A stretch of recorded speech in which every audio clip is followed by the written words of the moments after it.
Bonjour à tous, bienvenue parmi nous en direct de l'École supérieure de physique et de chimie industrielle de la ville de Paris, un lieu tout à fait adéquat pour se poser cette question.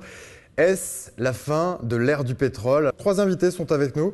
Yves Mathieu, bonjour. Bonjour. Merci beaucoup d'être là. Vous êtes docteur en géologie.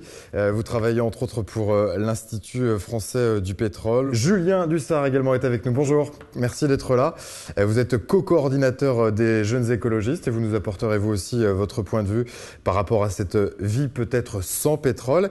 Et puis Hubert Nadin également. Bonjour monsieur. Bonjour. Vous êtes membre de l'association des Amis de la Terre. Alors on va se poser cette question. La fin du pétrole, point d'interrogation. Pour commencer à se positionner un petit peu par rapport à ce sujet, je vous propose de regarder les infos avec un petit peu d'avance.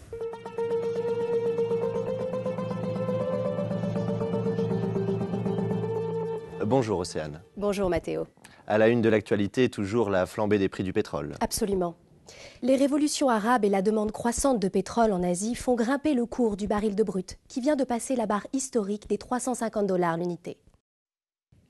Notre président veut faire pression sur les États-Unis pour que les mines d'uranium inexploitées du Québec puissent l'être par nos exploitants. En effet, l'enjeu est vraiment considérable, car les mines canadiennes ne peuvent plus fournir la demande croissante des centrales nucléaires. Le Canada, toujours sous la tutelle des États-Unis, considère le déploiement de notre flotte dans le golfe de Saint-Laurent comme un acte de guerre et annonce des frappes ciblées sur notre territoire. Alors justement, Mathéo, voici les recommandations du gouvernement. Utiliser les abris la nuit. En groupe, on consomme moins de lumière et à plusieurs, on se tient chaud. Et puis c'est aussi une façon de se faire des amis en dehors de Facebook.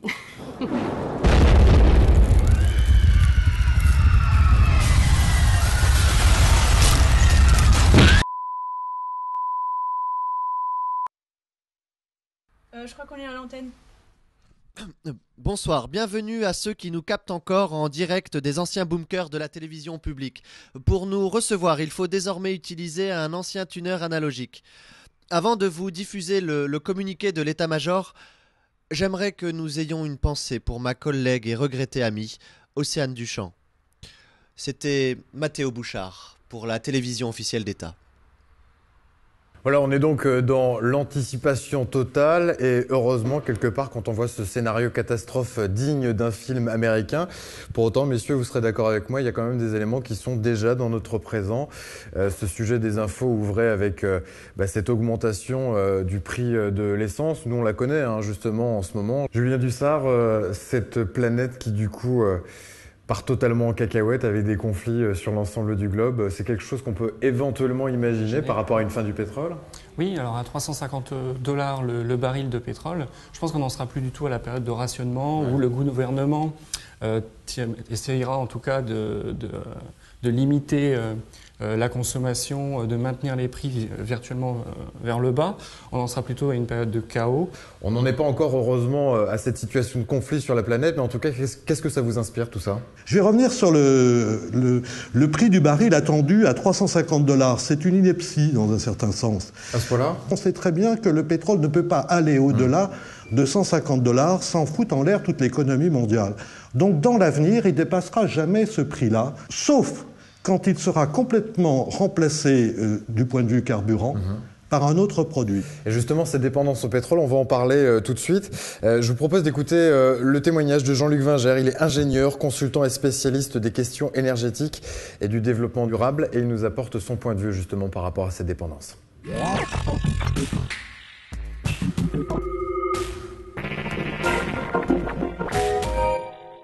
Alors effectivement, le pétrole, c'est la première source d'énergie commerciale dans le monde, mais c'est surtout, il y a des secteurs dans lesquels elle est absolument incontournable. Tout ce qui est pétrochimie, matières plastiques qui sont omniprésentes, il y a plein de choses qu'on ne saurait pas faire aujourd'hui sans pétrole. Et puis c'est surtout les transports. Alors en fait, c'est ça le gros problème. C'est le principal point de dépendance, c'est-à-dire que la moitié du pétrole dans le monde est utilisé pour les transports. Mais alors si on prend le problème dans l'autre sens, c'est-à-dire les transports, à 95% utilisent du pétrole. Il nous le dit, hein, cet ingénieur et consultant, il y a plein de choses qu'on ne saurait pas faire aujourd'hui sans le pétrole. Faut peut-être pas oublier ça, c'est que le pétrole avant tout c'est un business de la planète. C'est une véritable drogue, hein, on se rend compte que, en plus, plus on en consomme, plus on lui trouve d'autres usages. Ouais. Donc l'ensemble des secteurs l'utilisent. L'aviation en est très dépendant. Et on retrouve également donc, le secteur médical et tout ce qui est lié produits dérivés issus du pétrole. Hubert Nadin, on disait que l'une des utilisations principales de ce pétrole, c'est bien entendu dans les transports. Et aujourd'hui, 95% des transports ne fonctionnent qu'au pétrole. Est-ce que chez les Amis de la Terre, le pétrole est un ami ? Eh bien, le pétrole, c'est une drogue, comme vous l'avez dit. C'est une drogue qui, depuis plus d'un siècle, a façonné notre monde, plus que tout.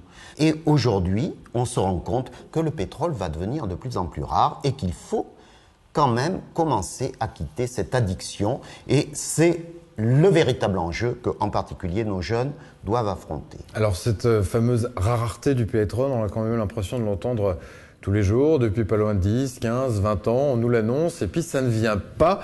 La fin du pétrole, c'est pour quand? Voici justement peut-être quelques éléments de réponse avec notre intervenant, ingénieur et consultant Jean-Luc Vingère.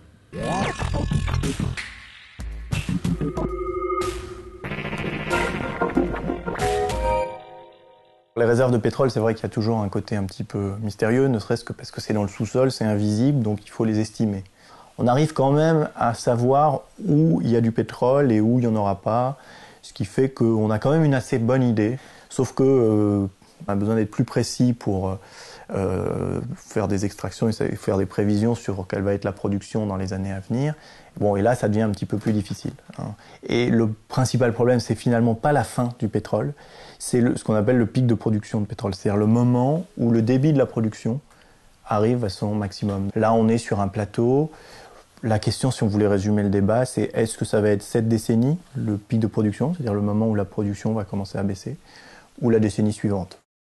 Hubert Nadin, vous qui êtes membre de l'association des Amis de la Terre, j'imagine qu'avant même de penser à cette fin du pétrole, votre envie c'est d'anticiper tout ça et de changer les comportements. Bien sûr, bien sûr. Nous n'avons pas le choix. Aujourd'hui, il faut imaginer une société où cette addiction au pétrole doit se terminer. Donc, aux Amis de la Terre, eh bien, nous sommes pour ce que nous appelons une société soutenable qui est faite de sobriété et d'équité. On ne peut pas demander aux citoyens, où qu'ils soient sur la planète, qu'ils se tournent vers plus de sobriété s'il n'y a pas plus d'égalité. Ouais. Quand il y a des différences de salaire qui sont aussi astronomiques, quand 0,2% de la population mondiale concentre près de la moitié des richesses, eh bien, on ne peut pas demander aux gens la sobriété. Alors, on va en venir au sevrage du pétrole, peut-être nécessaire pour chacun de nous. On va savoir si justement la Terre en a encore du pétrole. Avec vous, monsieur Yves Mathieu, qu'en est-il? Il en reste encore ou est-ce qu'on commence à arriver au fond du baril naturel? Eh bien, il en reste encore. Simplement, il y a une chose, c'est qu'il faut savoir que les réserves, c'est uniquement les volumes de pétrole qui sont dans les gisements en exploitation. Il y a à peu près 500 milliards de dollars qui sont investis pour renouveler ces réserves. Tant qu'on investira dans le milieu de l'exploration et de la production ces 500 milliards, voire plus, compte tenu de l'inflation, eh bien, on pourra repousser cette échéance. Mais si on ne les investit plus, eh bien en 2030, la disponibilité moyenne par habitant serait 2 fois moindre à ce qu'elle est actuellement. On le disait, avant même d'imaginer cette fin du pétrole, il faut déjà commencer à anticiper et donc du coup à changer nos comportements. Il y a peut-être justement pour cela des solutions alternatives qui existent et on va voir justement quelques premiers éléments de réponse, une nouvelle fois avec Jean-Luc Vingère, ingénieur et consultant.